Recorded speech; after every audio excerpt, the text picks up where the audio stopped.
بسم اللہ الرحمن الرحیم الف لام میم الف لام میم۔ مختلف صورتوں کے شروع میں یہ حروف اس طرح الگ الگ نازل ہوئے تھے، ان کو حروف مقطعات کہتے ہیں، اور صحیح بات یہ ہے کہ ان کا ٹھیک ٹھیک مطلب اللہ تعالیٰ کے سوا کسی کو معلوم نہیں۔ ذالک الکتاب لا ریب فیہ ھدی للمتقین۔ یہ کتاب ایسی ہے کہ اس میں کوئی شک نہیں، یہ ہدایت ہے ان ڈر رکھنے والوں کے لیے۔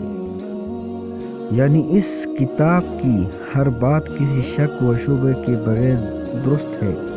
انسان کی لکھی ہوئی کسی کتاب کو 100% شک سے بالاتر نہیں سمجھا جا سکتا، کیونکہ انسان کتنا ہی بڑا عالم ہو، اس کا علم محدود ہوتا ہے، اور اکثر کسی کتاب اس کی ذاتی گمان پر مبنی ہوتی ہے، لیکن چونکہ یہ کتاب اللہ تعالیٰ کی ہے جس کا علم لامحدود ہے اور 100% یقینی بھی، اس لیے اس میں کسی شک کی گنجائش نہیں۔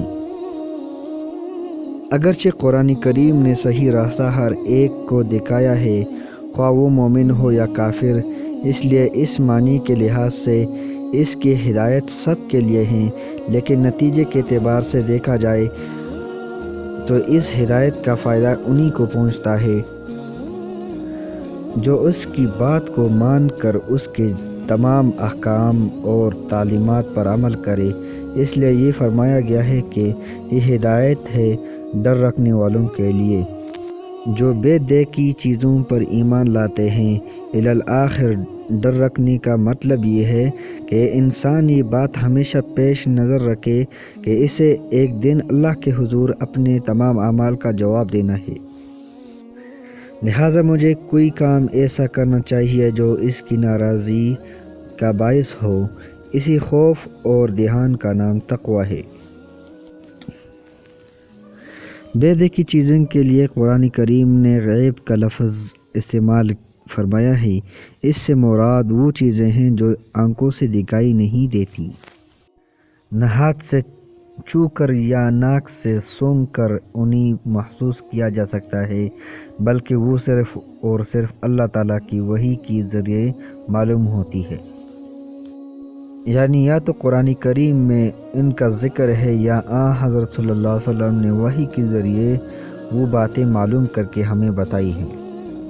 مثلا اللہ تعالیٰ کی صفات، جنت و دوزخ کے حالات، فرشتوں وغیرہ، یہاں اللہ کے نیک بندوں کی تعریف کی جا رہی ہے کہ یہ لوگ صرف اللہ تعالیٰ اور اس کے رسول اللہ صلی اللہ علیہ وسلم کے ارشادات پر یقین کر کے ان چیزوں کو دل سے مانتے ہیں جو انہوں نے آنکھوں سے نہیں دیکھے۔ یہ دنیا چونکہ امتحان کی جگہ ہے، اس لیے اگر یہ چیزیں آنکھوں سے نظر آ جاتی اور پھر کوئی شخص ان پر ایمان لاتا تو کوئی امتحان نہ ہوتا۔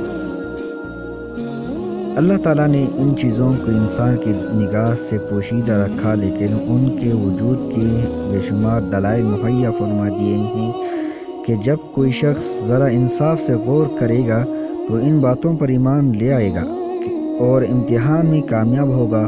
قرآن کریم نے بھی وہ دلائل بیان فرمائے ہیں جو انشاءاللہ آگے آتے رہیں گے۔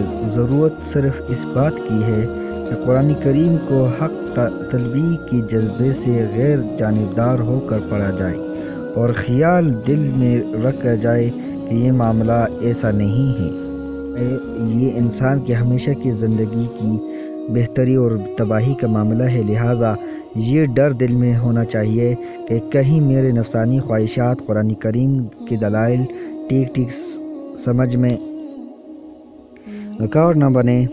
اس لیے مجھے اس کی دی ہوئی ہدایت کو تلاش حق کے جذبے سے پڑھنا چاہیے اور پہلے سے دل میں جمے ہوئے خیالات سے ذہن کو خالی کر کے پڑھنا چاہیے تاکہ مجھے واقعی ہدایت نصیب ہو۔